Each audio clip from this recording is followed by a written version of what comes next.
introducing the panelists, the moderator, and the chair. The chair for this session is Mr. Tikender Singh Panwar, and Mr. Panwar is the former directly elected Deputy Mayor of Shimla. Professor Ravindran, Professor K.T. Ravindran is the moderator for this session. Professor Ravindran is an urban designer practicing from Delhi and has taught urban design in the School of Planning and Architecture in Delhi for 3 decades. We have 5 panelists. I'll start with Professor Herman Knoflacher. Professor Knoflacher is a world-renowned expert in transportation safety, traffic safety and human behavior. Professor Bhan is the Associate Dean and Senior Lead of Academics and Research at the School of Human Development at Indian Institute of Human Settlement at Bangalore. So it's my pleasure to be here for the symposium, particularly a symposium for Dinesh, and I consider it an honor to be part, so thank you for having me. It's a real privilege. I wanted to do something in my time that responded very specifically to the language of the paragraph we were sent as a provocation for this panel, that had this kind of organic metaphor of growth that could then be contained. And it was fascinating for me because I don't think in that language. And I think it's always wonderful to encounter new language about what you consider your area of work. And so in my mind, I had this idea of this organism, this metabolism that was growing. And it, as often economic growth feels, it was feeling cancerous, right? And I've just flown in from Bangalore this morning, so that intimacy of crisis is a very ready kind of reckoner.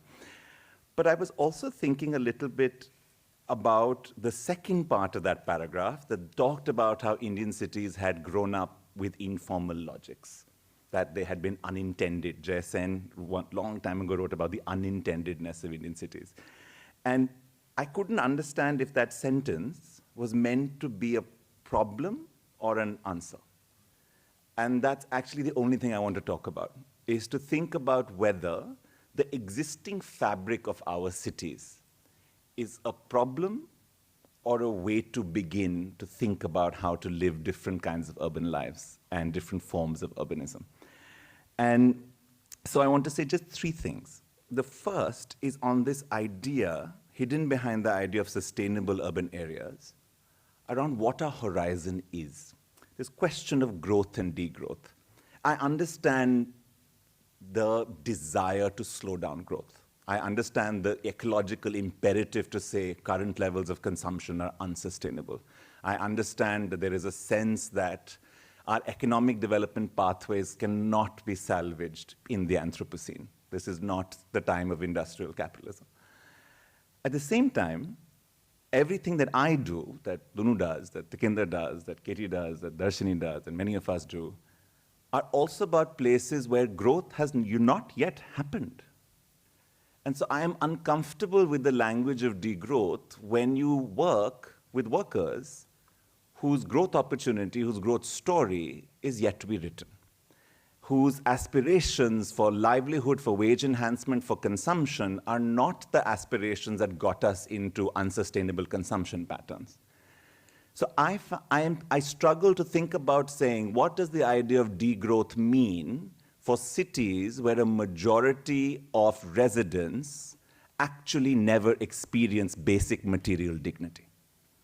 And how do we couple growth agendas for the 2 different urban Indias that we have? Right? Most of this country is planned, understood, and experienced as a country of 300 million people. If we were 300 million people, it would be a really good country to live in. Okay? We're not. And this is our problem. A degrowth agenda for the 300 million makes sense to me. A degrowth agenda for the bottom billion does not make sense to me. Because a billion cannot be a bottom. It's not the bottom billion. It's not the bottom of the pyramid. It's the majority of your urbanization. And I think it's very important to understand. Urban scholars from the South, Abdul Malik Simon and Edgar Peterson, once defined cities of the South in a way that I find very compelling. They said southern cities are cities where the majority holds vulnerability. That's it. Where the majority holds vulnerability. Because to keep the majority vulnerable, you have to have a certain kind of economy, a certain kind of politics, a certain kind of democracy, and a certain kind of spatial growth pattern. We are cities where the majority holds spatial, economic, material, and social vulnerability. I'll give you one simple data point, because we're in IIT and I feel like I should give a data point. 15% of the city lives in something called slums. By government estimation, it's likely much higher. They occupy 0.5% of the city's land. Cars in Delhi have to stand on land, and cars in Delhi occupy 2% of the city's land. So cars get 4 times as much land as 15% of the city's poorest workers. So I struggle to articulate a degrowth agenda from here that sustainability demands. And I don't mean it to critique a degrowth agenda. I mean it to offer a site of struggle that has to be more problematized. We're very good with this when we talk about how India has the right to develop for longer because we didn't cause the pollution that the North Atlantic did. That's not my argument. My argument is about our cities. Because the impacts of unsustainable development are falling on those same 15% who are still occupying the 0.5% of land. I have watched debates in bastis and informal settlements go from basic housing to the need for heat insulation. And I've seen it happen in my lifetime. Right? So I'm not separating climate change and the life of informal settlements. I'm saying, how do we articulate a growth agenda where we absolutely need material advancement for the majority of our population still? And what will be the footprint of that advancement? That, to me, is the question of sustainable urbanization. That's my first question. I only have one more. My second question is this. In all the training we give architects and engineers, we teach them to construct and build. We never teach them to repair, to re-engineer, or to retrofit. All of East Delhi was built without an underground sewage drainage system against the slope. The fact that it floods is not a surprise. The question is not why. It is a good question, not my question. The question is, as spatial and urban practitioners, how do you intervene into a landscape that already exists when you get there? And not use the word redevelop. Not use the word erase, tabula rasa, give me the butter sheet that all spatial practitioners so love, where we can begin to start fresh. How do you re-enter, suture, acupuncture into a spatial and infrastructural landscape that is marked by inequality? What is the science and knowledge agenda for sustainable urbanization that gives us that? And I think that one of the things that I think about a lot is that when COVID happened, we found land, space, and material ability to build large-scale temporary COVID hospitals. Suddenly we had land. Suddenly we knew how to use tarpaulin in really interesting ways. Suddenly we knew how to create spatial sutures into very dense landscapes because we had to reach where people were. That logic of urbanization, of an incremental suturing, is also a form of sustainable urbanization. But its practices and its rigors are not in our formal practice of urban thinking, and I think they should be. Because to me, we have to be very specific on why certain forms of auto-constructed informal built fabrics are not salvageable and are riskier to people who live in them. That also happens. And when they're not. And when they're actually a beginning ground for repair, retrofit, and upgrade that has the possibility to hold material improvement without changing our footprint. And that's the tunnel through that, to me, sustainable urbanization represents. China increased its human development footprint, but also increased its carbon footprint. We have a very low footprint, but that's because we have very low human development. Can the rise of dignity be sustainable? And I think if we ask the question like that, it's a very different question from the technical fixes to something called sustainable urbanization. So what I hope that we will be able to do, what I think actually that Dinesh would want us to do, was to also ask different questions and to face some of our own certainties and some of the own histories of our disciplines and our trainings to say, not what is the right balance around growth and sustainable urbanization, but to say, how does an increase in material dignity have the lightest footprint possible? Because that increase is non-negotiable. And I think that the way to get this has to have a mix of new forms of knowledge and evidence, new forms of experimentation, new ways of asking questions, and new imaginations of politics, because no one wants us to do this. None of the institutions that currently hold power, whether they are universities or governments or large-scale IPCC imaginations, want to think this way, because this way is hard. This way does not allow an ease of redevelopment. Repair is much harder than construction. So the question then is that the last part of that story has to not be a story of research and pilots and new technical fixes. It has to be a story of political struggle, to put a set of new questions on the table so that the conditions of possibility for practice can exist and maybe take us in a different direction. And that's my 10 minutes. Thank you. So, thank you, and my fellow panelists and all those who are present here. What I want to do, Sandy, is that I want to reserve the comments as it happened in the previous session in the end. And you know, we have Ustadjis and Gurujis. So this is Dunu's paribhasha formulation of, and of course, we just heard Gautam Bhan. But just two things I want to, I don't want to contextualize. The contextualization has already happened here.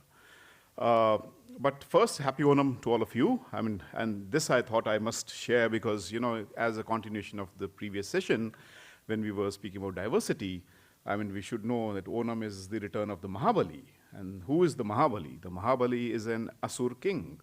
And in North, we celebrate the death of a Mahabali. In South, they celebrate the reincarnation, the coming back of the Mahabali. I think that's the beauty and the diversity of this country in which we are living in. So happy Onam to you all, to all of us, and that's the first thing. The second thing, when we are talking about sustainable urbanization, I think we also have to take the track record of 75 years. The 75 years, how we have developed our cities, and our cities are not just 75 years, the post-Nehruvian and the post-neoliberal paradigm that happened in 1990s. There's a continuation in 2014, which very eloquently was placed by Gautam. Of course, what also needs to be done, and we have experts on that. But I think one of the important elements of this urbanization is that it's completely unsustainable. And when it's completely unsustainable, and there are many anecdotes that I would like to share maybe later, right from the mobility to governance aspect, the way we are actually handling our cities.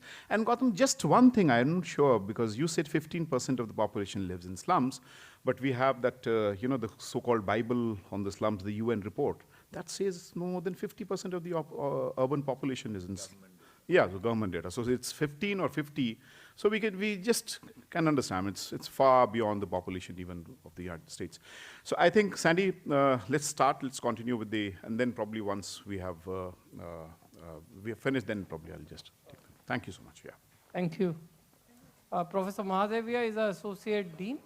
What presentation? Associate Dean at School of Arts and Sciences, Ahmedabad University. These podiums are always a problem for people like us. It's not made based on Indian anthropometrics. Recently in our university, somebody celebrated the fact that the podium is designed for Indian speakers, especially Indian women speakers. Anyway, it's really been a great honor to be invited here. And it has also been an honor to be having worked with Professor Dinesh Mohan. And some of the interesting counterintuitive arguments that you keep hearing from him, where it's something that strikes you, and I'm sure the students here would have really enjoyed what he was saying. For example, I was new to doing research on transport, and he said that, what do transport planners do? Transport planners' predominant concern is about congestion and reducing congestion. And he would say, no, create congestion, then we'll have solution to transport planning. And so on, because then you might push people to use public transport. And I think many of us would have done that. I've done that in Delhi.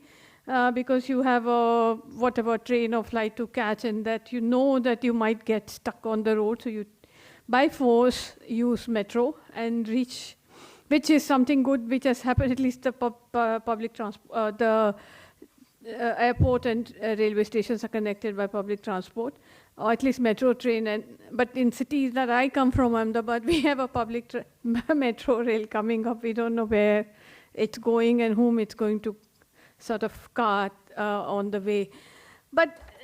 And so in this context, that's the context in which, and I'm glad that Gautam has laid out this kind of conceptual framework for looking at sustainable urbanization in our context. And somehow these ideas and talks are getting more and more sparse and feeble voices. And particularly when I think of my 25 years at a planning school, I don't think we've discussed these issues very much. And now everything that's going on is something counter to what sustainability could mean. If at all it would mean is to sustainability is to promote the status quo of a particular kind of exclusive status quo that we see in India. And it might, the 300 million, Gautam, might be even lesser number in India after COVID. We don't know, unfortunately.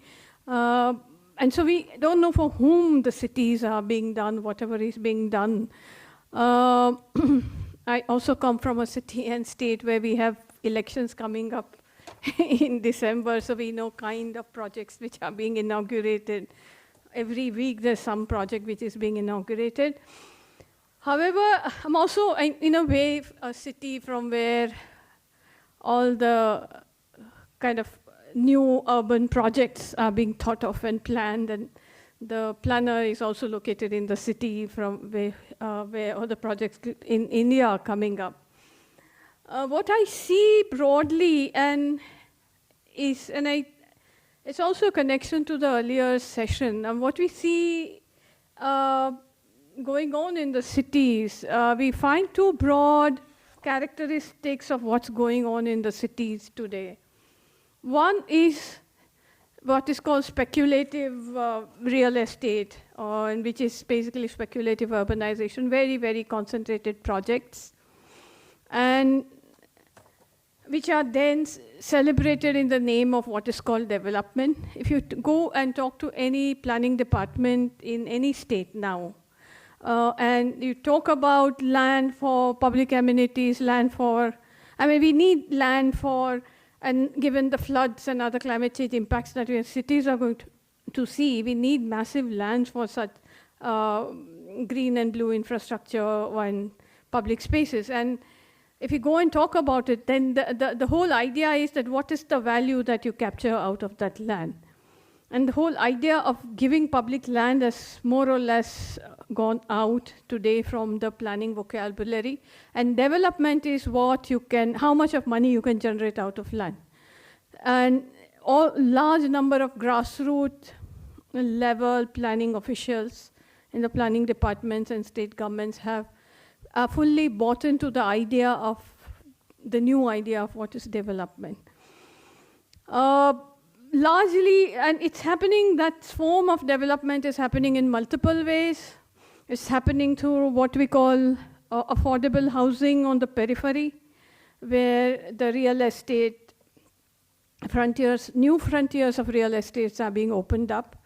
I don't understand what affordable housing costing 50 or 60 lakh means to anybody. I mean, even our professors are going to get marginalized. So that's why I'm saying it's even less than 300 million. And then as the city sprawl, quite contrary to what we would want, the city sprawl, the land prices go up.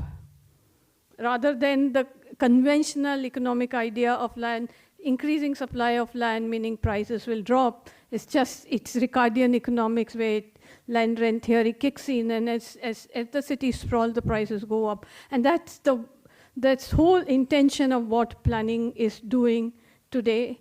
And it is done through what is called housing for the urban poor, the affordable housing. The second thing that's going on, what we used to call earlier the branding of projects, but I would also branding projects or branding of the cities, but I would even narrow that down to what we call vanity project. what Ravish Kumar said, Kartab project. Each city now has some or the other such symbolic. So for me in Ahmedabad, it is now that bridge which got inaugurated, pedestrian bridge that got inaugurated last week. I just wonder why that has happened. About 12,000 people have been displaced from Sabarmati riverfront, and their life has become quite bad. If you go to resettlement sites, what has happened is that the Hindu resettlement site and Muslim resettlement sites have been segregated in Ahmedabad. And you know when it's a Muslim resettlement site, what's the name it's called in India. And when we visited the site, police did not allow us to go inside the site. That's the kind of situation where the vanity projects are being done. The one that is going to be dedicated to the nation today, the land use of that part was changed on 28th of March, 2020. Just 2 days before the first lockdown and 4 days before the full national lockdown. And one just sees, when the projects come up, I'm fully convinced that we do see I see this, it's a very sinister kind of decision-making behind how the projects are being done. I suddenly found a road coming to my colony suddenly overnight being improved. Then I realized that the chief minister is living nearby, and the chief minister is a real estate developer. And you see this happening in city after city after city. 2 of the past 3 chief ministers live, that's not to say anything about me, but they live in the neighborhood that I live. And we've been, that's why, beneficiary of various so-called development projects being implemented. And hence what Gautam is saying of everyday urbanization, everyday experience of living in cities, and interventions for them, the small scale, local scale interventions with incremental urban renewal projects. I don't think that's remained anymore in the vocabulary of what's happening in our city. So I'm really worried now as to what was going to happen, because last summer was also really bad. We were conducting a survey in a slum, informal settlement, not slum, reasonably well off. Some of them had water coolers, etc. But every house that we visited had reported one person ill, at least, in that summer of 15 days period when we did the survey. And the impact of the heat waves that we are, and I think it's this segment of population which is going to be hit very badly. I don't know, we've seen the pictures of the high-end real estate fellows climbing the tractors in Bangalore, but I don't know what has happened to other parts of the city and other residents in Bangalore after the floods. And even in Bangalore example, it's all real estate capture of natural resources. Kashi Vishwanath corridor was also underwater last week. And that's the greatest tribute to the new vanity project that we saw in there. So that's what I'm raising, is a really sense of worry. And also, we have ideas, but the ideas would need to be translated into actions in a larger sense through participation of the residents of the city. And I wonder who is now going to be considered a resident of the city, because the migration from rural areas to urban areas is not that high. There's no way anybody can now migrate from rural to urban unless they're a bonded labor in a construction firm or an industry, if industries are coming to the cities. And so that's where we are. I think everything has been turned on its head. It's not, whatever little steps would have been taken in name of sustainable urbanization, we've just regressed back very, very badly. And we need to have more forums to talk about what's the way ahead. But some of the solution could be more city-specific, localized discussions. So, yeah, I had a formal presentation, but I don't think I'm going to share that. or it's already published as a paper? Minutes. Oh, thank you very much. Thank you very much for the opportunity to be present on a very low ecological footprint. I'm very happy to be here at the Dinesh Mohan Memorial because Dinesh was a very close friend, and I think it was the first international transport scientist who get the clue that the paradigm change in transport and urban planning about 35 years ago is going on. He was the only one in the conference who spoke with me about my crazy ideas at this time. In 2012, the United Nations General Secretary said our struggle for global sustainability will be won or lost in cities. This is a very good estimation of the situation, even it was very late. It tells you what to do, but not how to do. My answer is the struggle for public space will decide on sustainable urbanization. Next slide, please. This is the problem. The problem is, are we in connection with these very strong vehicles, 240 PS horsepowers are connected with 0.1 to 0.2 horsepowers. And this happens in our evolutionary body, which consists to 2/3 out of water. And the car is not only outside. Next slide, please. As we see, it is a wonderful car, but if you take the next slide, you see what is happening in our brain. Next slide, please. Oh, sorry, this was the wrong one. This slide is not visible in this version. This is okay. Go one back. This car is sitting in the center of our brain and control our worldview. Otherwise, we wouldn't allow to convert the world into a car-oriented world. We would fight for the right of humans and people. But this is not the case. We have now the situation, the next slide, in the cities, which is described on the horizontal axis. You see the density of urbans, people per hectare, and vertically is the amount of energy to keep the city together. Every resident had to spend this amount of energy, which is about 100,000 megajoule per year, compared to Mumbai on the right side down. On the left side, you see Atlanta. And if we compare both cities, only looking at the urban space, next slide, please. You see the difference. On the right side, you see the variety. This is the wishful city everybody is talking about. This is some parts of Mumbai, and the left one is the city of Atlanta. You see there is nothing there, no activities, only car traffic and carriageways. Next slide. Show the area photographs. And you see the patches of the so-called slums are free of any public space for cars. And these are exactly, I will come later on, the structures which are the survival structure in the future. On the lower line, you see the structures of Atlanta. And the indicators, next slide, show exactly the difference. The blue one is Atlanta. You see the system speed is close to 50 kilometers an hour. And in Mumbai, it is close to walking speed, less than 10 kilometers an hour. The car trips in number of share of car trips in Atlanta is about 90%.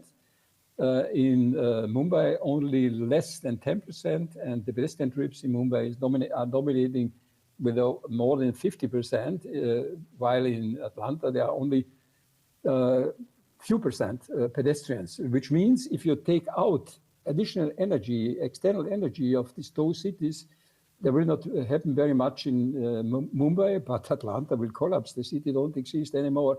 Next slide.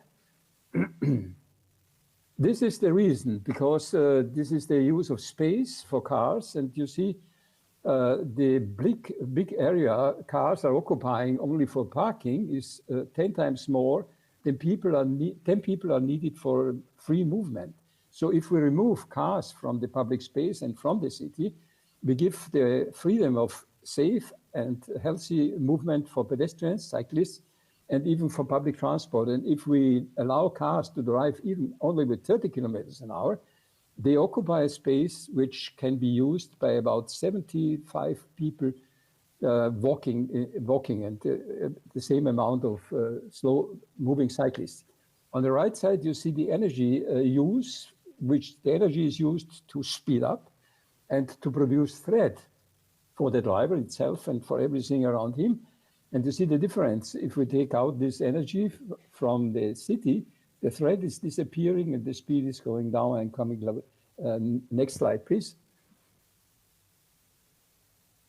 This is the difference. You see, we have these historical cities. These are urban structures, which are very close to the Mumbai structures. The urban density is similar to that of Mumbai. On the right side, you see the modern cities of the last century, which is car-oriented, and they try to encourage cyclists by give them this kind of lane. But this is, I think, a very superficial kind of strategy. Next slide. This is a very important thing, because if you allow cars to enter into the city and they have their home where the people have their homes, then you are connecting people with a high-speed system. And this has the effects that you start a city dissolution, you destroy the inner parts of the city, and you create an urban sprawl at the outside at the same time. If speed is increasing, the distance must increase due to the fact that travel time constancy exists in the system globally. We know it. Next slide, please. This is a very interesting diagram from Appleyard in the 80s, and it shows how the car traffic is destroying the inner connections and social contacts across the streets. If there is no traffic there, or less than 10 cars slowing with a low speed, you have 12 friends in the average and 15 acquaintances on the other side. And you see, if car traffic is increasing, all these very important connections are closed. They are also very important for the local economy. And if you compare the pictures before you have seen between Mumbai and Atlanta, then you see the difference. Next slide, please. But well, it's very clear what we have to do. The solution is, sorry, we have to reorganize parking. Cars have to be parked outside of the city. And what is happening, we create a sustainable city, because living, work, shopping, and leisure is increasing and recovering in the city itself, because the system is keeping the activities together instead of destroying them into the outskirts of the cities. And the environment is becoming more attractive and more people are using public transport. Next slide, please. It is interesting, and I think this is important, what we have always discussed and learned from Dinesh. Biomechanics is important. You see this traditional diagram from transport scientists from recent publications. And they have decided, okay, 10% risk for heavy accidents and kill people will be acceptable. And this is agreeable with 20 kilometers in urban areas, 30 kilometers with some crashes between cars, or even with other crashes with a higher speed. But if we introduce the societal acceptable risk, which is acceptable by the society in public transport, this is less 10% of the 10% which has been seen as agreeable by these researchers. This is only 1%. And if we compare transport risk in public transport and transport risk in car traffic, we get a maximum speed which is very close to what happened in 1865 by the Locomotive Acts, which has restricted the car traffic for each kind of so-called locomotive at this time to 2 miles per hour. This is more or less the walking speed. And this is also the vision, zero vision. And the zero vision, we cannot exceed accepting 10% risk for people which are pedestrians. Next slide, please. So this is what was already known in the 1980s, which means we have to create, I would say, sustainable islands in the cities. This is the practical way how we can convert the existing city which has been destroyed through the planning of the last century by introducing patches and islands of sustainability, where you have pedestrians, cycle rickshaws, clean air, trees, playground, shops, and no motor vehicles. It is not only about cities, cars, it is also about each kind of motor vehicles. Next slide. Next slide, please. These are proofs why, that these ideas are not so wrong, because on the bottom you see a city which is the mother of the cities. This is Çatalhöyük in Turkey about 9,000 years ago. This was the first urban settlement, and there is no public space used for anything. The houses are accessible across the roofs. This is not the situation today. But on the right side, you see a city which was just discovered by soil radar in Italy about 2,500 years, and this has exactly the size and the scale which we see on the left side. And everybody in Delhi know what is on the left side. This is the old city of Delhi. This is a wonderful example for a sustainable city. If you would invest the money which you are invested in transport into recovery of the city, it would be the #1 city in the globe. Next slide, please. And it works also in cities like in Vienna. When you introduce this principle over a certain period, then the system dynamic is changing. And you see the decrease of car ownership in Vienna. This is not the reason, it's not that people are becoming poor, they are becoming rich, and Vienna has become a city of quality of life #1. This is one of the contributions for this development. Next one. And this has also effects on traffic safety. And you see the situation in Vienna 1991. On the vertical, you see the traffic deaths per billion of population.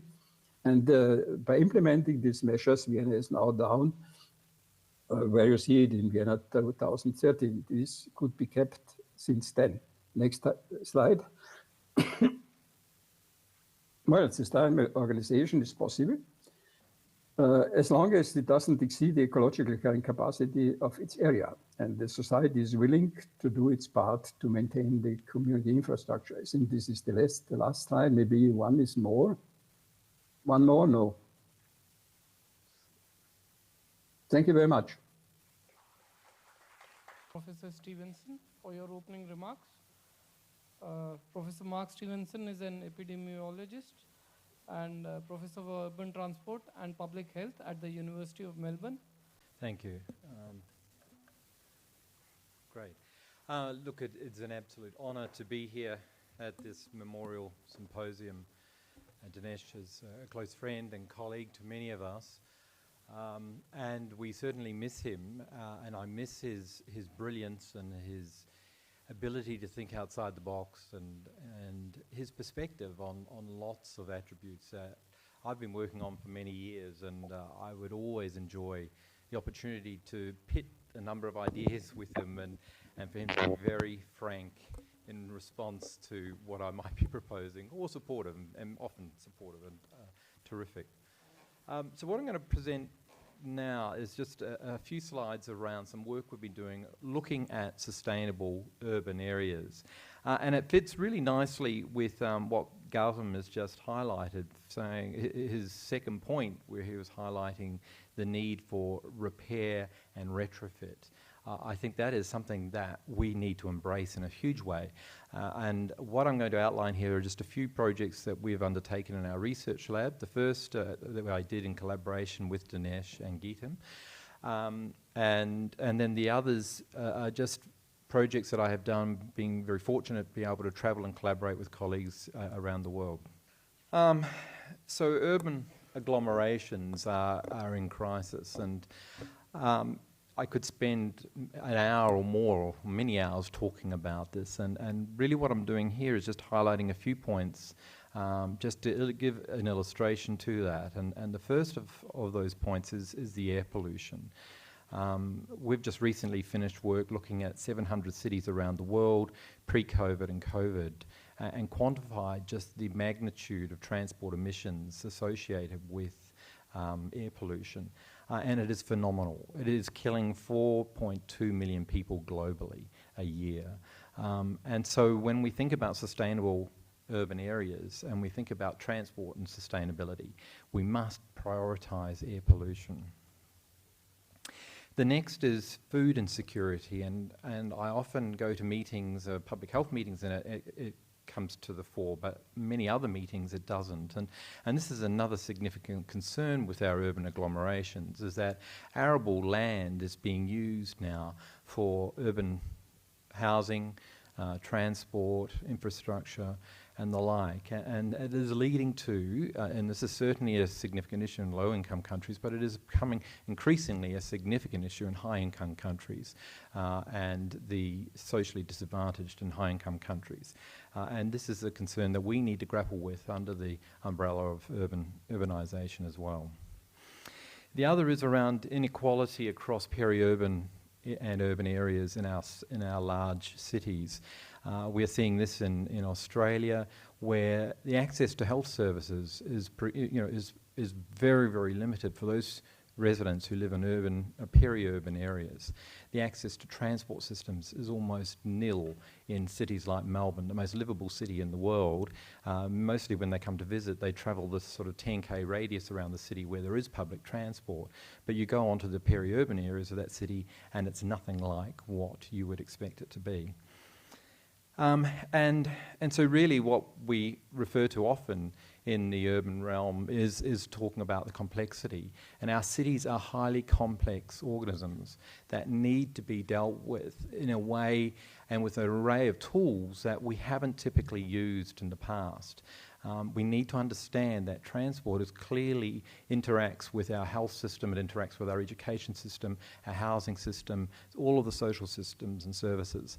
And we need to begin to explore that and the dynamism between those elements and those systems. So that takes me to just a few points. I'm not probably going to have time to go through all of these, but the first of them is around urban density. And this is the work that I did with Dinesh in 2016, where we looked at compact cities, and Delhi is a prime example of this. And what we did here is just look at what effect, if we increase densification in a number of cities, what health outcomes would we get? And what we looked at is a number of cities. We looked at Melbourne, Boston, Delhi, Sao Paulo, Copenhagen, and I think that's it. And what we looked at is we looked at the land use in these cities. London was the other city we chose. We looked at the land use and then we developed a model of each of those cities based on their land use, based on the transport mode choices that were available in those cities, and then the various parameters around transport risk, collisions, obviously CO2, carbon emissions, and obesity through sedentary travel. And we then looked at the health outcomes for those cities. And what we then, once we developed that model, we were able to run various scenarios. What if we changed the transport policies in those cities so that we removed, took 10% of the population out of cars and moved them onto public transport or into active transport modes? What health outcomes would we attain? And this is the finding that we found in this piece of work, was that we only looked at health outcomes that were directly related to the transport mode choices that people in those cities had access to. But what it showed was that the health gains by densifying your city and moving people out of private motor vehicles onto public transport delivered bucket loads in terms of health outcomes and healthy lives gained or life years gained. It did have an effect on road trauma though, as you might expect. And the reason for that is that it was highlighting that if you do that, if you take people out of, particularly in high-income countries where they're car-dependent, you take them out and move them onto more vulnerable modes like cycling and walking, the risk per kilometre travelled is much greater. And so what it highlighted, this piece of work also, is that to do that in some cities, you need to change the infrastructure to accommodate that. So that then led us to the next piece of work that we've been doing in the research lab, which is to look at all cities in the world and look at their urban form and understand, does the urban form dictate the transport systems that they deliver? And importantly, does the urban form in those cities predict or have a relationship with the type of road trauma that we're seeing in those cities? So what we did here is we used Google Maps. We sampled every city that had a population over 300,000. It was 1,670 cities. So we had a database of about 1.6 million photos. Those photos were 400 by 400 metre squares of each city. We'd randomly selected about 1,000 of those Google Maps for each city. And what we did is we stripped the city maps of anything that was identifiable of that city other than just their road network, their public transport, their green space and their blue space. So we then, like we are all using now often, machine learning, we used a convolutional neural network approach, and it allowed us for the first time to see that cities around the world cluster into unique groupings. And those groupings we defined here under these 9 groups here. So you can see that some are we referred to as motor cities, some are high transit cities, ones that have invested heavily in public transport, and they were very unique typologies. Now, what we were interested in understanding in relation to this, so this is sort of the first time we've used machine learning, where all the data has been standardised for every city in the world, and these are the typologies that sort of jump out. Now, is there a relationship between these typologies and road trauma? There's certainly a distribution that we're seeing with these typologies around the globe. The red ones, for example, here are what we termed motor cities. And as it's not unexpected, predominantly North America and Australia comprise, those cities are motor cities. But you can see here in India, the very dark green are the informal cities, networks, road networks that we picked up. And you can actually see Europe's pretty homogeneous, and you can see I think even some design principles that may have played out in Latin America certainly came from early years in Spain. So we then mapped, having this sort of information, we were able to standardise it, and we could see, depending on what city typology it fell into, you could see how much infrastructure had been spent in that city. And that's what we map here on this figure here. So you can see that cluster 5, the high transit, had the greatest road networks and it had the greatest investment in public transit as well.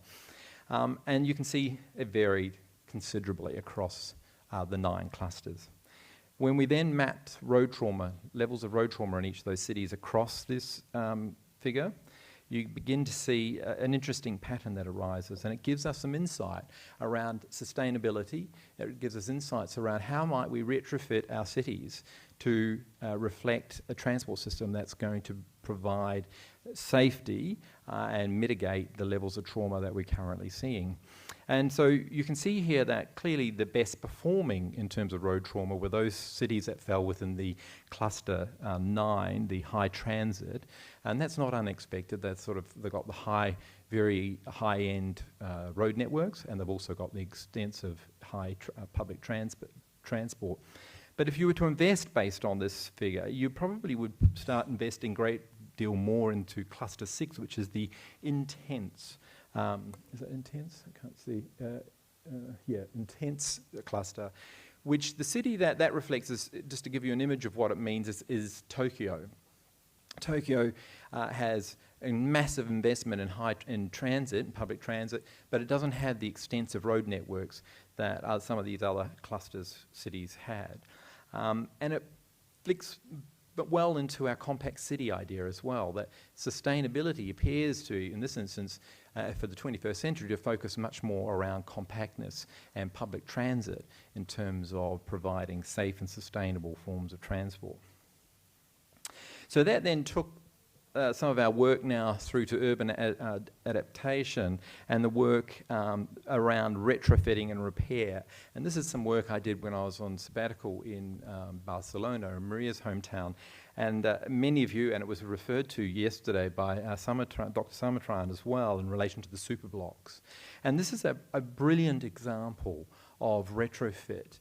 And the ability, if it could be extended, would be phenomenal. And so what we did in this piece of work was 3 of these areas here. This is a unique top view of, aerial view, I should say, of Barcelona. And the superblock model basically took vehicles out of the inner circle or the inner squares of these blocks and force them out onto sort of the perimeter sides of these blocks. So you had few vehicles, if any, passing through the areas that previously were residential parking and the like. And public deliveries, Uber vehicles and the like also weren't allowed into these small precincts in the middle squares either. Now the purpose of the work we did here was to say, okay, the local government were doing this, and they were doing it on about 3 super blocks in La Zempla, an area in Barcelona. And what was done here was they monitored the changes that occurred pre and post the implementation, and then estimated, based on those findings, that if this was extended to all of Barcelona, what reduction in death and injury would we see? And basically what it showed is this sort of benefit here, and the key benefits that arose were one around air quality, which is incredibly important, one around the perception of livability in the area. Acoustic comfort was also enhanced, and clearly greater space for active mobility. But the overall, and some of the important components of this was there was a cost component which showed a significant return on investment that would be achieved by doing this. And it also highlighted it reduced premature mortality by about 20%. So just a phenomenal result if it could be extended beyond what has been done here. So that sort of goes back to that treatise that we just heard around this repair and retrofit and the opportunities that lie there for us to excel the agenda of sustainability in urban form. Have I got time still? Oh.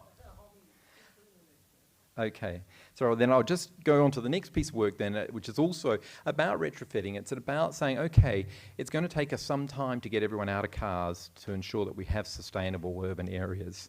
And so how about if we can actually try and reduce carbon emissions whilst we're trying to change the plans in our cities? And so this is some of the work that we're currently doing, where we've developed an app and we score the safety of the driving of drivers in Melbourne. And this is an example of that app. And what we're now doing is saying, okay, we've built the algorithms now to say, okay, we know what carbon emissions arise out of every vehicle.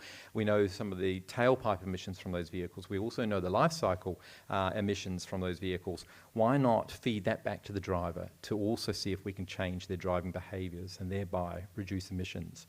And so some of our pilot work is starting to show that this is a really significant opportunity. So it's basically, we're sort of saying, right, there's a whole car park out there, and let's see how we can reduce the carbon footprint of those cars. And this just illustrates what we're doing here, where we've taken our data and we've got the same car. These are 2 states, and one of the drivers has got a very poor driving score, indicating that they're very heavy. They're heavy on the acceleration, they're heavy on the braking, and we've also got a driver who's a very safe driver and is the green star. And you can see that we've calculated for that driver, the safe driver, the one with the green circle here, that in grams of CO2, I should say, per kilometre travelled from that type of driving. And you can see the poor driver, just how much is occurring in that instance. And so, in fact, if we can change that driver, that 217.3, and bring it down to the 169, there's a 48.1 gram of CO2 per kilometre reduction in emissions. And so it's about just saying, how do we repackage what we're doing now to achieve excellence and try and move towards a much more sustainable environment that's desperately needed if we're going to keep not exceed the 1.5 degrees Celsius increase in heat. That's it. I'll leave it at that. Thank you very much.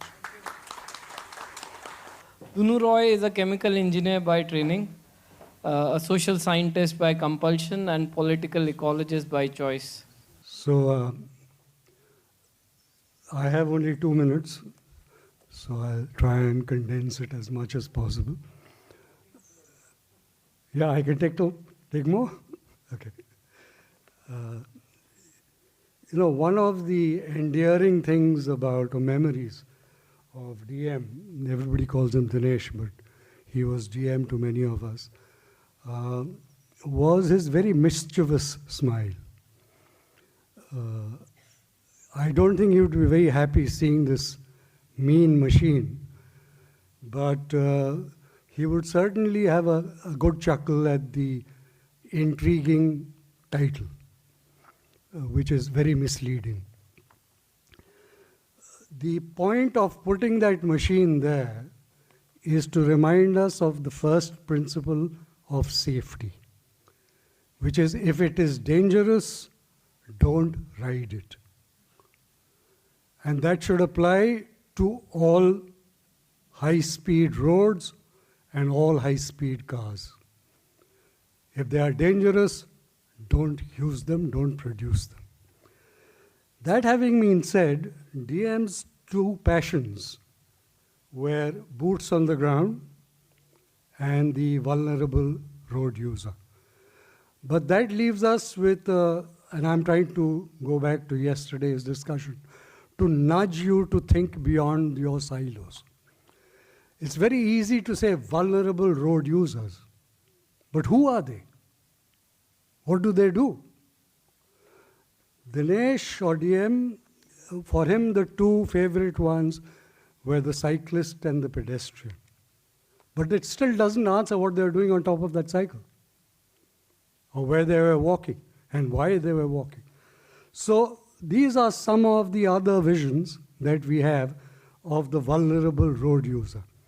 And I'm just putting them down. These are the ones that we have encountered. Perhaps there are more. But you need to also, okay? And last but not least, people protesting on the street. So the road has multiple uses. And each one of these is vulnerable. But do we see them as people or do we just see them as VRUs? So let us nudge that silo a little bit. They are all threatened by what is called bulldozer politics. Their livelihoods, their homes, their shelter, and yet they survive. Yet they survive. So we need to understand what are their bottom-up views on sustainability, on survival itself. Before that, let me talk about sustainability from the top, which we are all accustomed to. It begins with this, which is the central places theory. It's the engine of growth, which is followed by the smart city, the circular city, the nexus, the urban nexus, and of course, the donut. Now you will see all these are circular. They all represent concentric land use. And this is one view that, in fact, they all claim to be inclusive, to be sustainable, and they're all major failures. And the reason is very simple, because they don't see the cyclist on top of the cycle. So where are the human beings? And unless and until you see those human beings, the purpose of actually designing the city is lost. Who are you designing it for? So perhaps we can try and understand that this is actually replicating a multicellular form, like the human body. And the human body is a composite of different multicellular structures. Perhaps we need to use this as a lens to understand the city itself. So let us start with the slum, firstly. In the 1990s, this is what the city of Delhi looked like with slums, the red dots. This was designed by, I think, Sandeep. You put this map together. By the 2020s, this is what had happened. Slums had disappeared. But the slum is not just shelter. It's a place where VRUs live, which means it has to be related to work.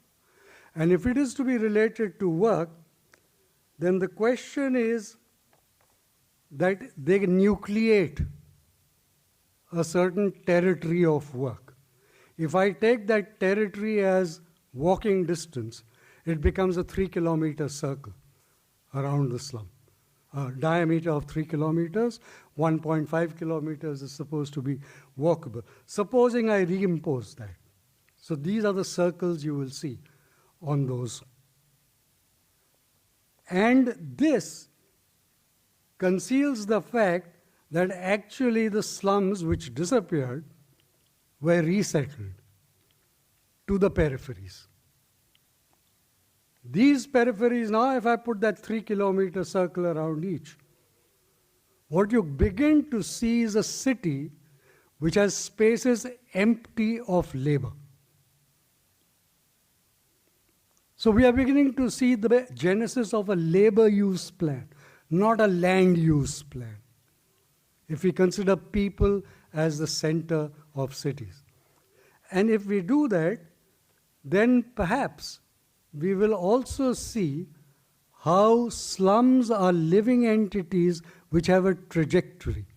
They move from a shanty to a double-storied structure through incremental growth, and there's a cost entailed to it. These are modes of survival, modes of sustainability. How much of this enters into the language of the urban planner? And clearly, what this is showing that instead of a slum-free city, what the slums are struggling for is a city-free slum. Something that survives, something that generates its energy, its power to work. Let me take sewers. We don't think sewers have anything to do with transport. But under every road, there's a sewer. That's infrastructure. So wherever the road goes, the sewer will go with it. This is Bangalore, a typical example of the concentric expansion of a city. Supposing I superimpose on this the sewerage plan, you will see that all the sewerage treatment plants are at the periphery. So sewers have to travel to get to those sewage treatment plants. If I put this multicellular profile onto Bangalore, you will see that the shortest trunk sewer, shortest in Bangalore, is 15 kilometers long. This is Bangalore. So 15 kilometers for shit to travel, not people. It means something is going to happen to that sewer. It's going to get choked. And when it gets choked, human beings have to get in to clean it. Now these human beings die. Hard science will tell us, change the human being. Put safety gear on top of him, or replace him by a robo. But common sense might say something different. It might say change the sewer. This is a study which has been done by different groups.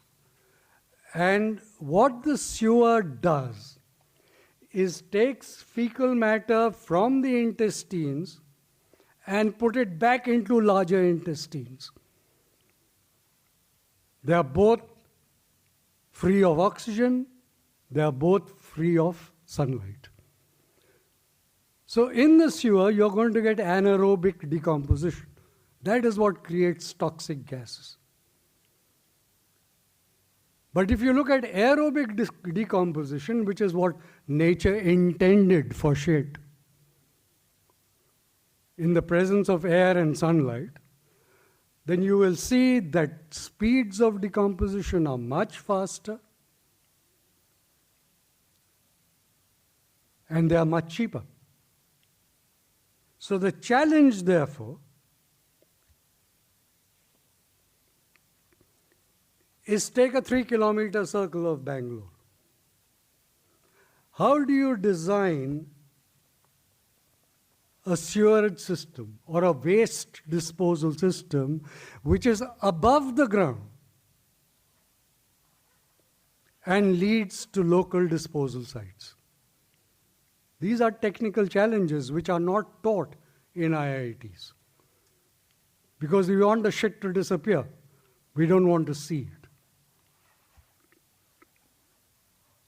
I'll take a third example, wheels and cycling. Kolkata is a good model for that. Why? Here's a map of Kolkata. You will see the central planned city and the two cities on the north and the south. You'll see a difference in texture, a difference in the road layout, and how there are lanes all over Calcutta which are friendly spaces.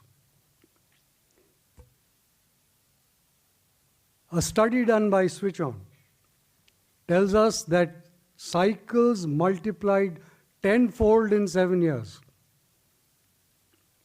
Tenfold.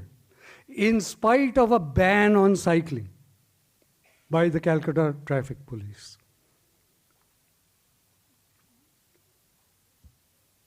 Traveling times, they measured it over 3 kilometers on 10 roads. You will see that travel times of cycles are comparable to travel time of the motorcycles, and lower, and much the travel speeds are higher than cars. But that means that the city design has something to do with it. It's this interwoven system of lanes and bylanes with a trunk route passing through it. So what is the challenge here? 3 kilometer circles.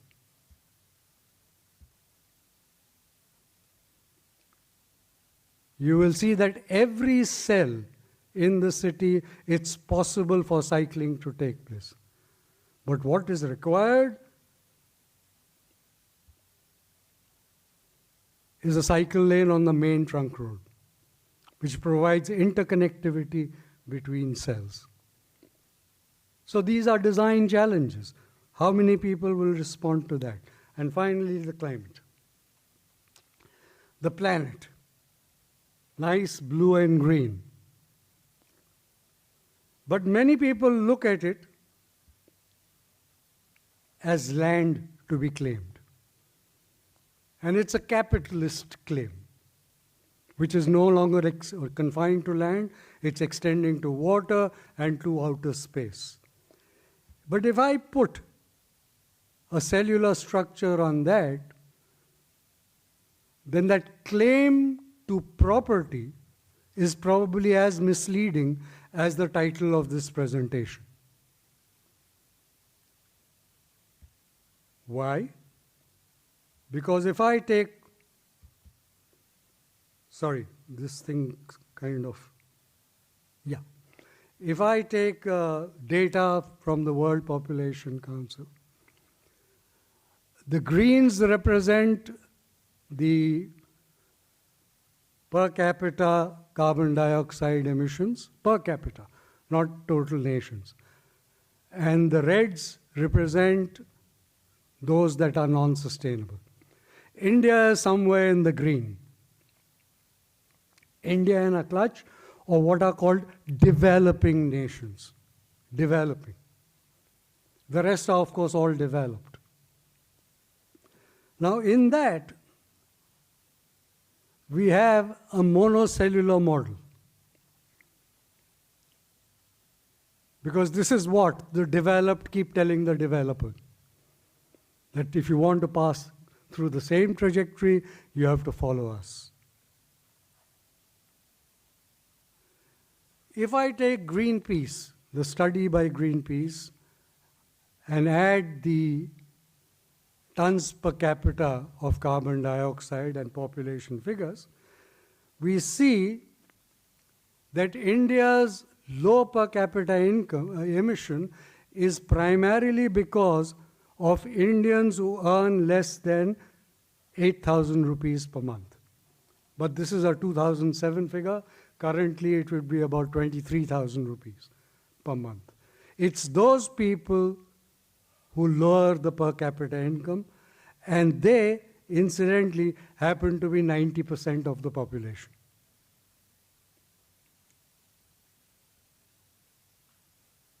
So if I take the carbon footprint, the per capita, right at the bottom you'll see that's the average Bangladeshi. This is the average Indian. This is the sustainable human. This is the average American. Who's going to become sustainable? Think of that. And this is the icon of capitalist India.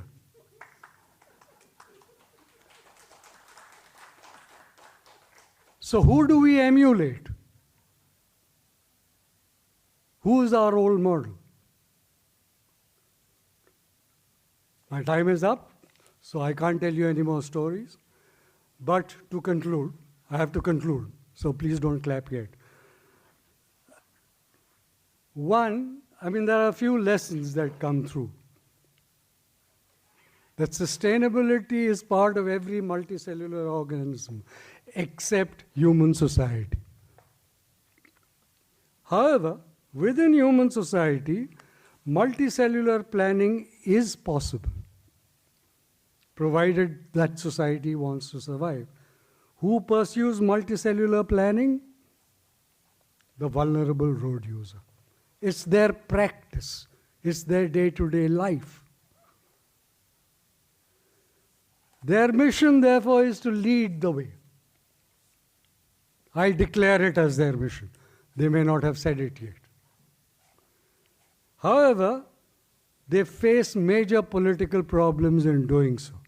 So these are two questions which I put before this audience.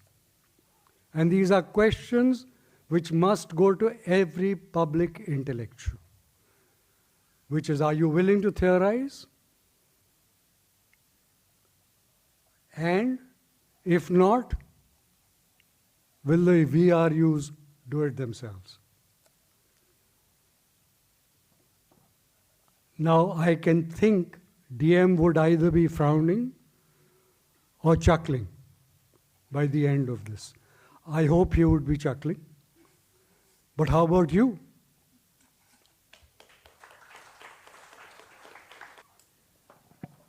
It was quite an interesting variety of ways in which we were looking at sustainability, and I don't think there is any conclusive thread that one can draw through that diversity that we just heard.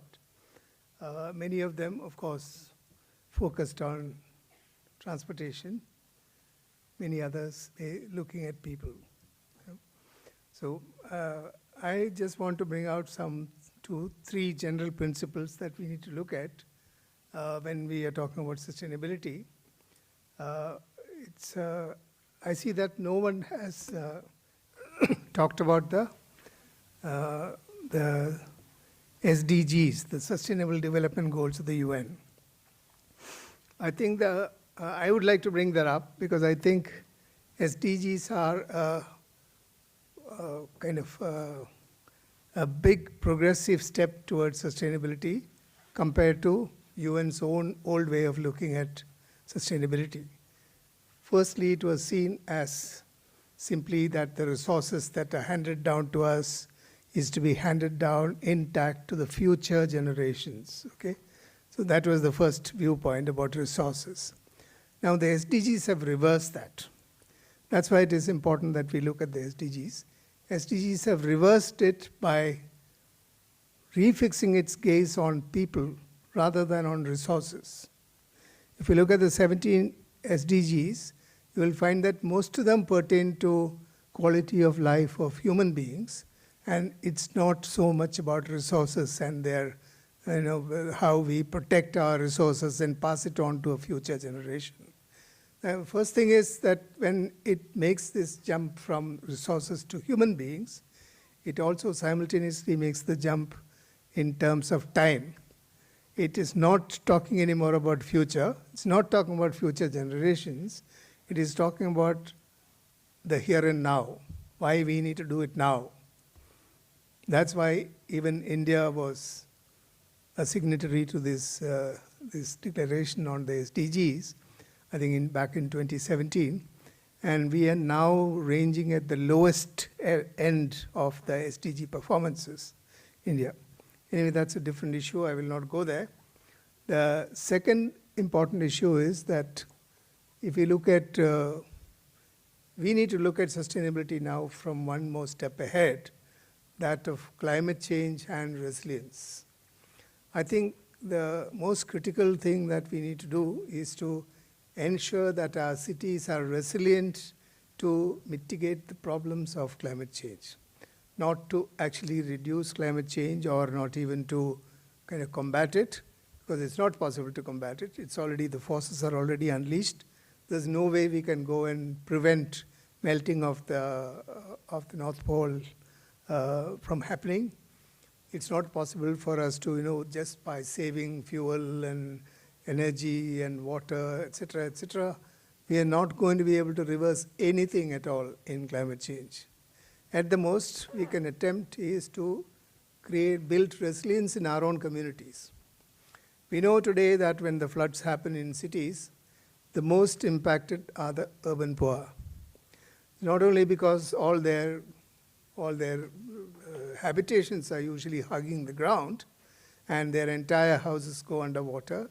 Along with that, all their possessions, records, any kind of sign of their existence as a citizen, everything is wiped out in one flood.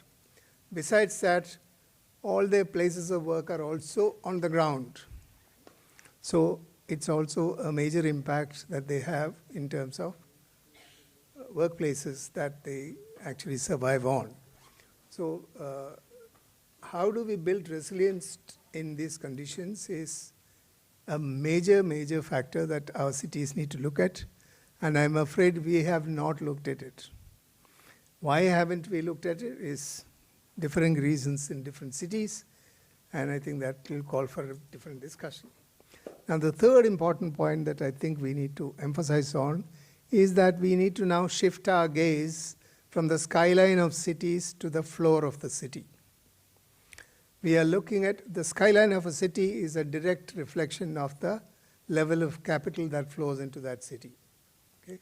And our governments and our planners are obsessed with the growth idea, and they are always measuring, looking at skyline of the city.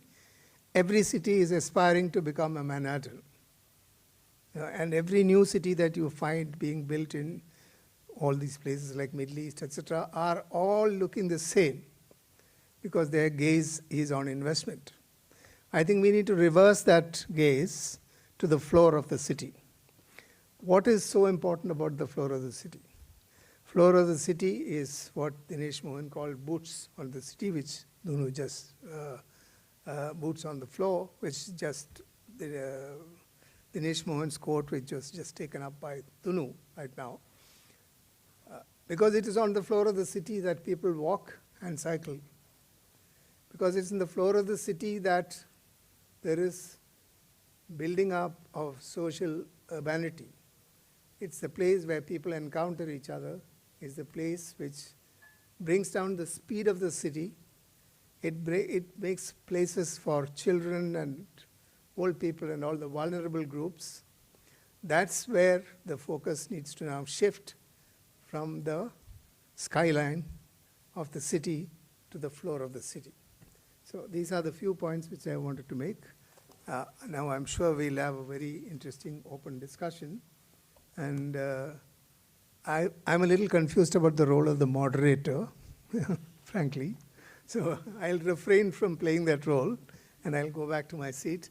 And I presume that the chairman will open the discussion to the rest of us. Thank you.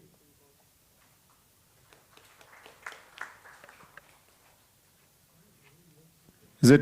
Yeah, it's audible. So, yeah, as a liberty to the chair, what I'm going to do is, how much time do we have, Sandy? For the question answer? For everything. So maybe because I also have to speak for another 5 minutes, maybe. So 15 minutes we say, yeah. So 10 minutes we have for the question answers. So we can just start off and please introduce yourself and also to whom is the question directed at. Hi, this is Maria, and you're going to start charging me for my comments. Thanks for yet another wonderful session. Outstanding. And I don't have questions, but I have two reflections or two comments to add. And I cannot agree more with the notion of sustainable growth. There is still a lot of growth to be done. My first comment refers on language. It's been made clear to us that the cell is the person, is the unit, and therefore I'm going to propose that instead of keeping talking about vulnerable road users, we change the language so that we talk about the aggressive road users. But we are all people, and we deserve to have a safe space where to move or bike or do whatever else. And I think changing the language is also empowering us from a passive position where we need to be protected because we are vulnerable to an empowered position where we demand that the other behaves to respect our freedom. And the second thought I wanted to share with you, since we're talking about change, development or redevelopment, links to something that was said yesterday, and I understand the political realities are very different worldwide, and I mean this comment in the best intention.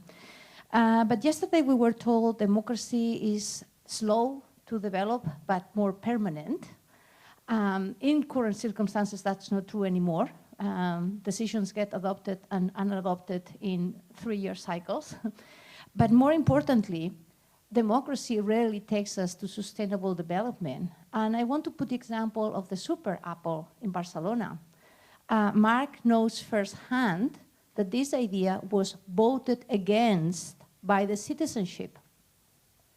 And I think we need to prize leadership. We need to prize vision.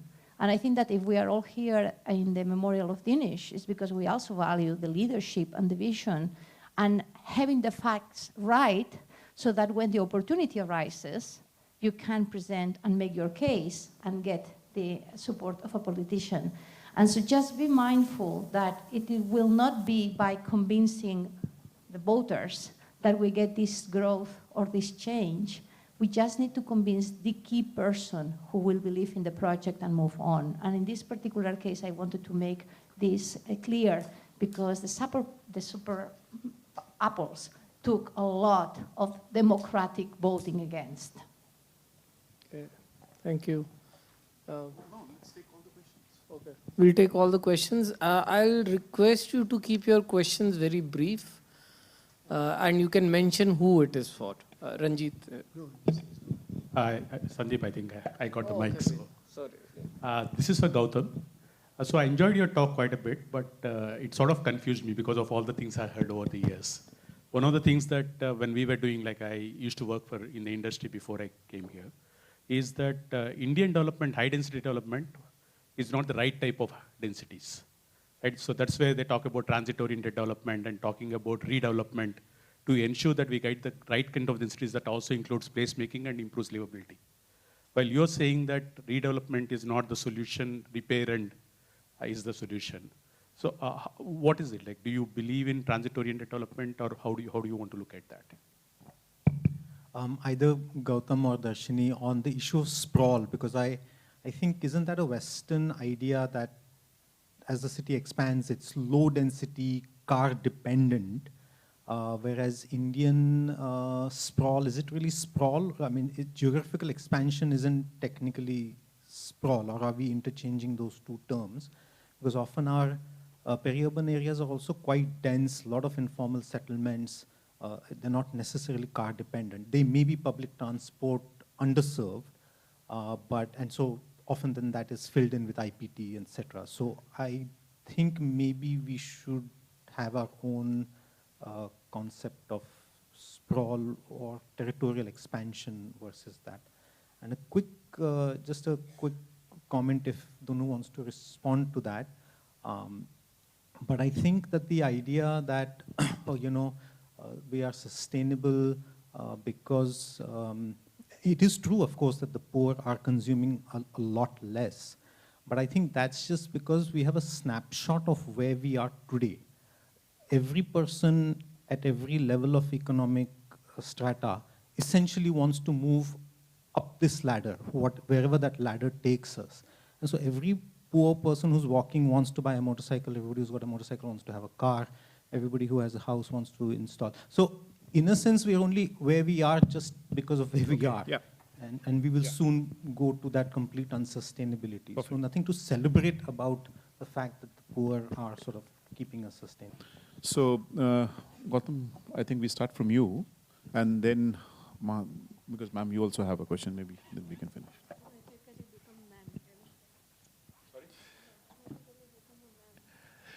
Thanks, Sandeep, for that question. So just two clarifications. One is I wanted to suggest that I think redevelopment understood as a much larger spatial redrawing as opposed to an intervention. I mean, these words bleed into each other, right? At some point, renewal and retrofit begin to look like redevelopment depending on the degree of intervention you do into the built form. But I was referring at that point particularly to redevelopment as a way of approaching existing fabric, where your instinct is to say, how do I rebuild this? Not how do I work with what I have. And in the work that I do, which is more on the housing side, it is actually complete, right? It is, you take the slum out, you vertically redevelop in that form. In transport, I think I would say, when I think about TOD, I would ask the same question.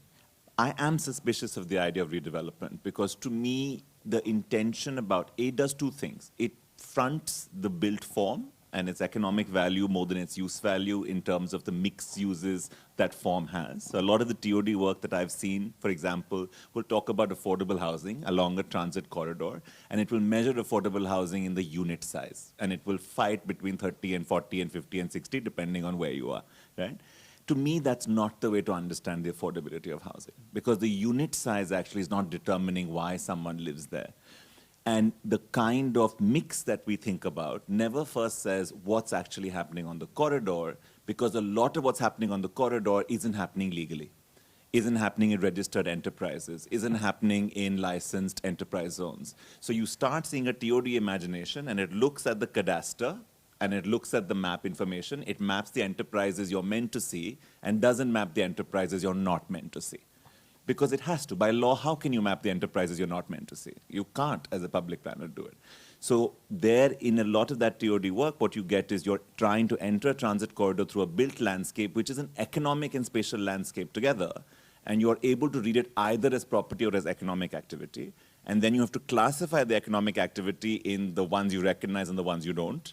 And then you have to create a new economic activity that has to not be able to take a lot of what made that corridor viable in the first place. So we can talk more about this at length, but to me the question is very simply, with what gaze are you looking at the existing fabric?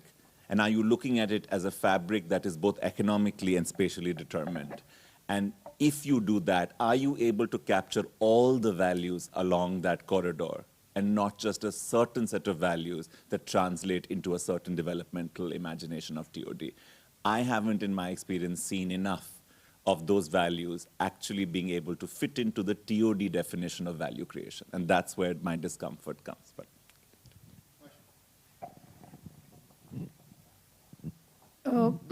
to me, just to kind of continue what Gautam was saying, I mean, I was not asked the question, but to me, at the moment, TOD is just a real estate project, and only certain activities that are legal in that sense are enumerated. I mean, we've also seen same thing happening in large number of slum redevelopment projects. For example, ISSR projects, in situ slum redevelopment projects. There are lariwalas and so on, pastiwalas, kabadiwalas, and so on in large number of settlements. What do? Do you give them the same amount of space that they have currently using? And so that whole idea of what is redevelopment built around the idea of what we in theory call land value capture, which is an economic idea of maximizing the value of a land. I think Indian cities are not fitting into that sort of framework. And hence there is a selective capture of values in selective spots. And if at all there is an imagination of TOD, and Gautam, we've been talking about even housing in Delhi through land pooling, it's not going to happen.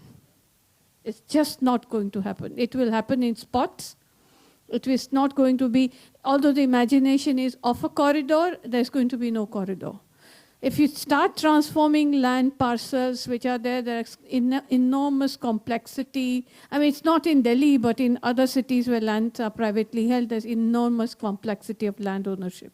And even to be able to make that transformation, for example, all the land use, new development control regulations are saying that if there's a larger plot, you get higher FSI. I mean, most cities are working around it. But you can't amalgamate fragmented land parcels as easily as you think. And so that's one. And on the peripheralization, it's also sprawl and it is also urban expansion. Both are going hand to hand. For example, in some cities now there's reported news, I mean, it's not research, but there is a sprawl because people have moved out of the city after the COVID.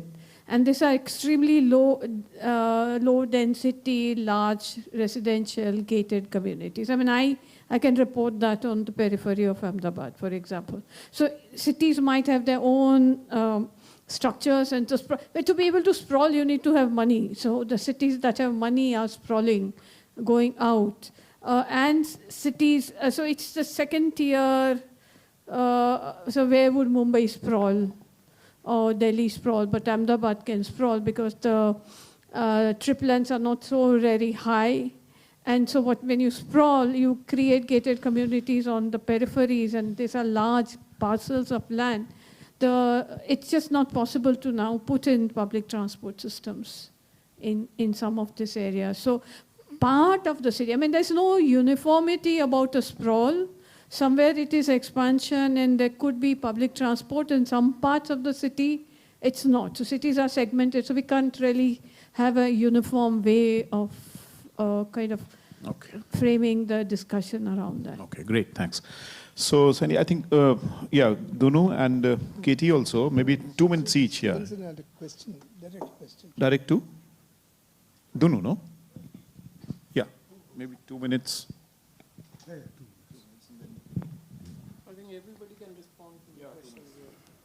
I've been thinking about many of the questions that have been asked. And I would like to respond by saying that when we say we, it's people like us. It's people who earn much more than 23,000 rupees a month. And we impose our thinking onto the rest of the world. So it is what we see and how we describe what we see. So in sprawl, what we see is the high rises. What we don't see is the people who build those high rises, who are on the ground. One.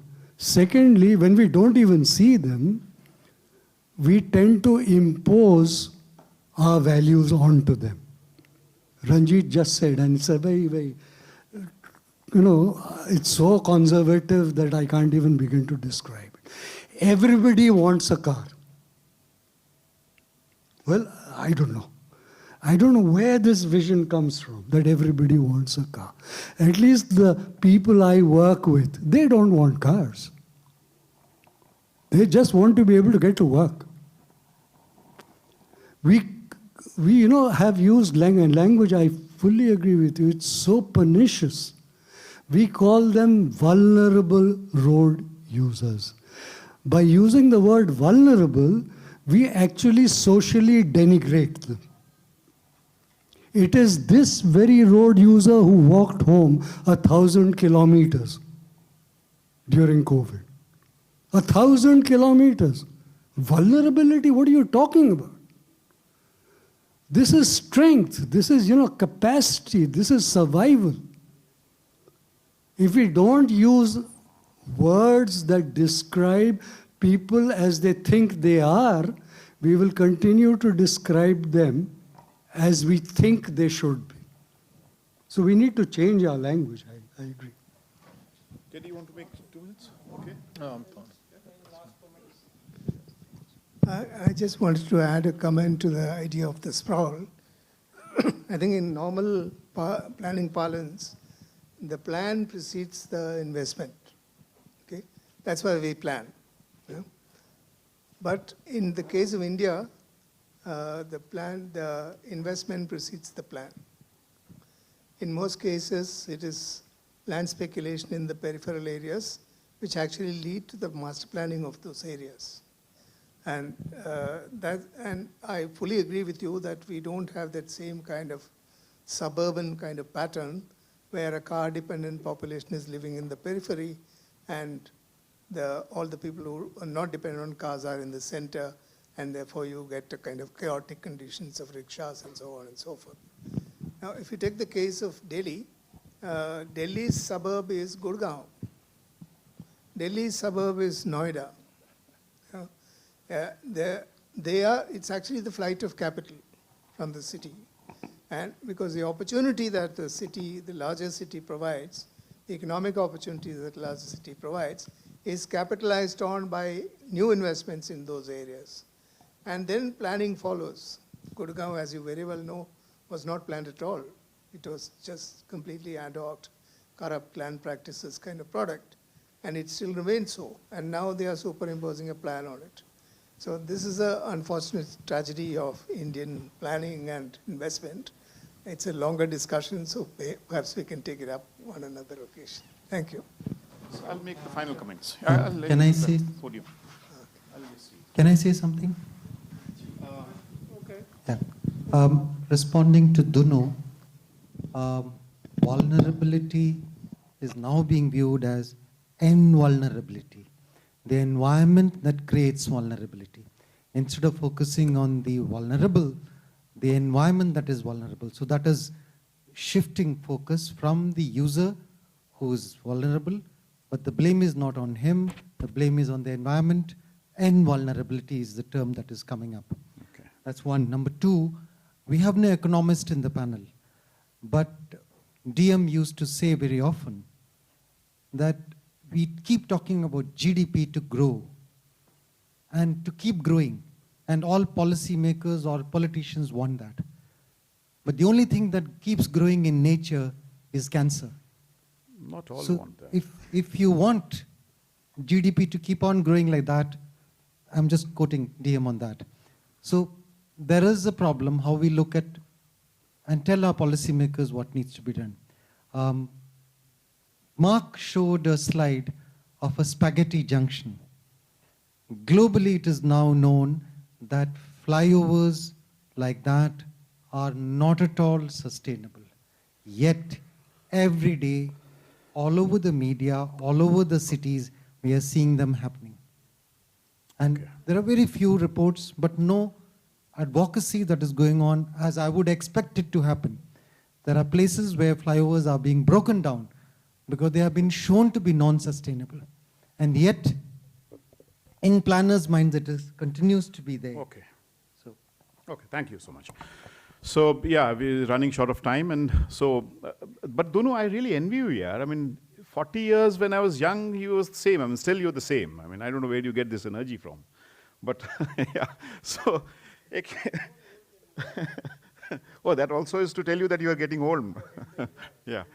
So as I said in the beginning, I mean, you know, we have Gurujis and we have Ustajis, so I don't think I need to sum up. But what I want to do is, because as a practitioner who served the city for 5 years, being a directly elected mayor of summer capital of this country, I'll share some of the anecdotes just to prove whatever they've said is so, just to substantiate it so well and so relevant today.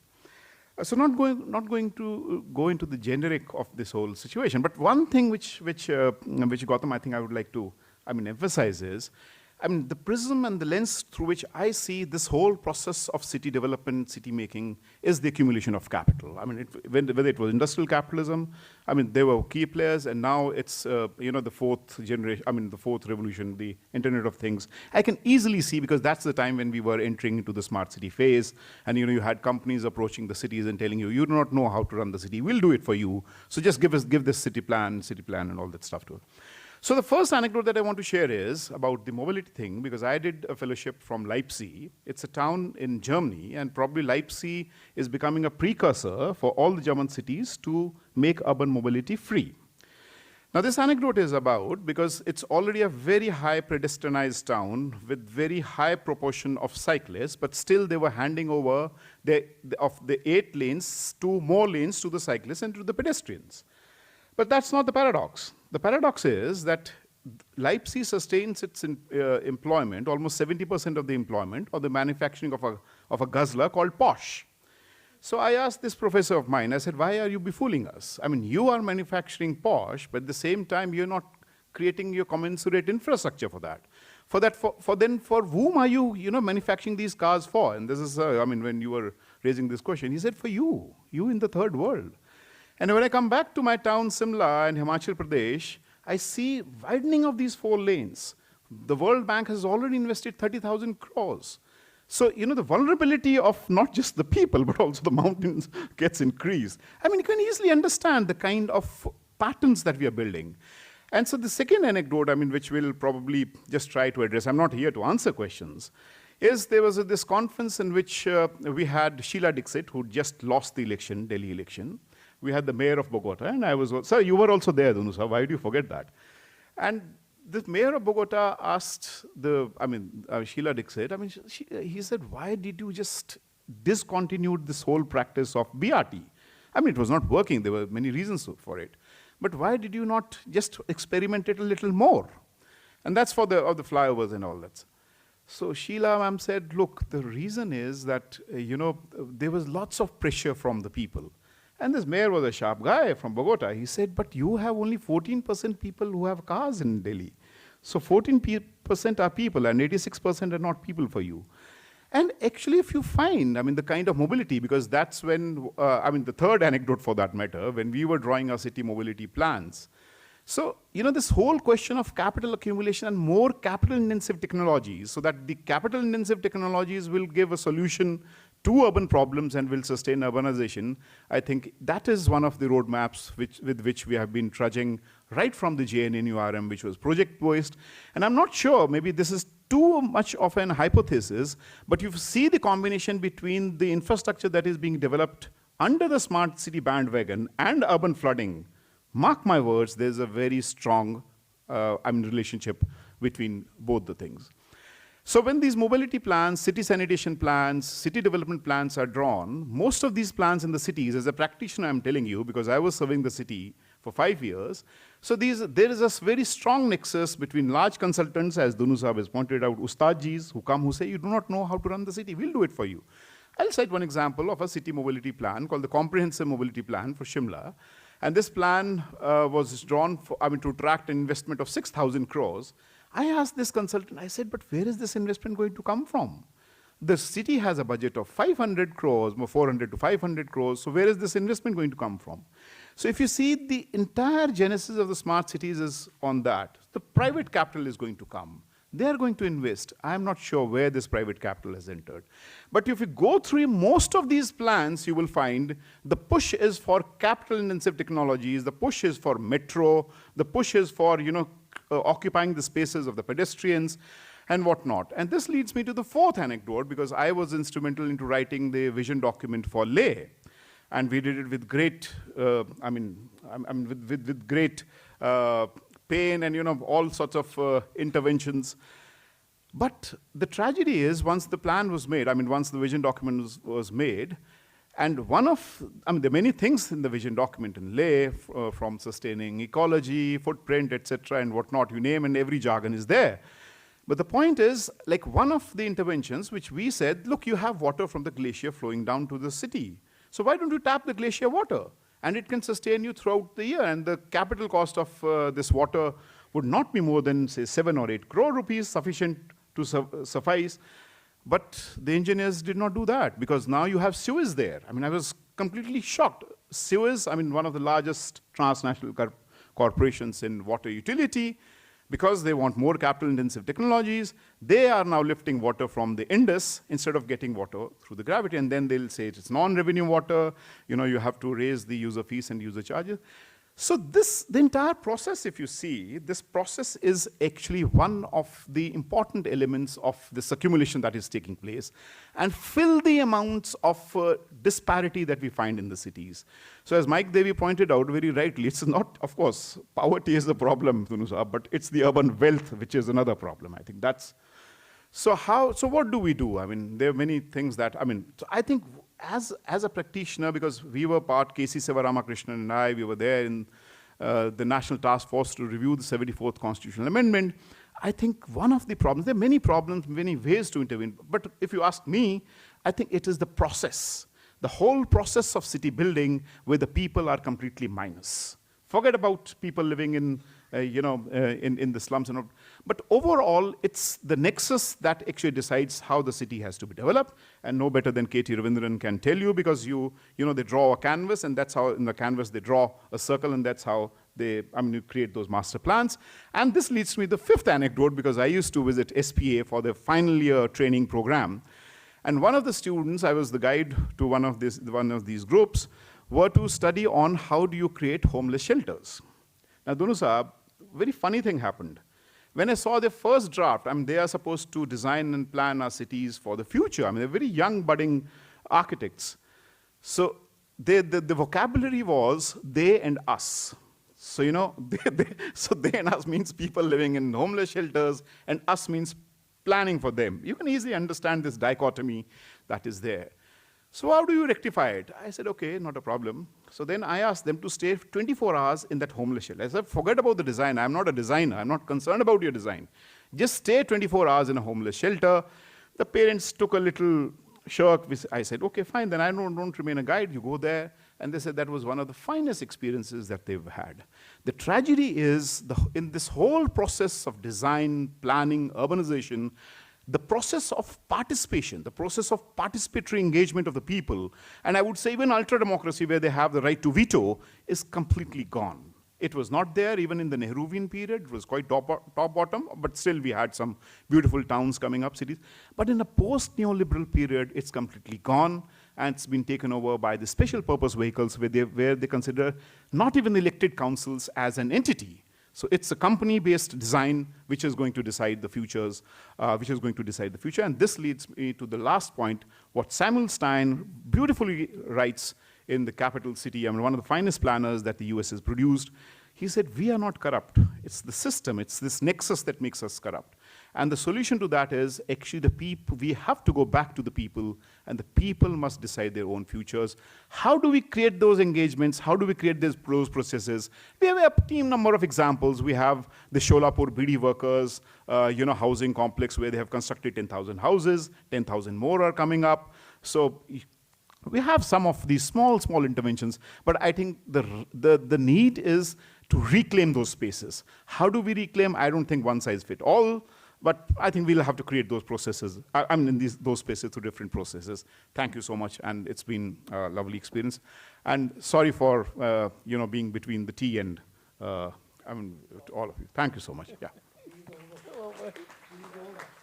We'll meet at dinner.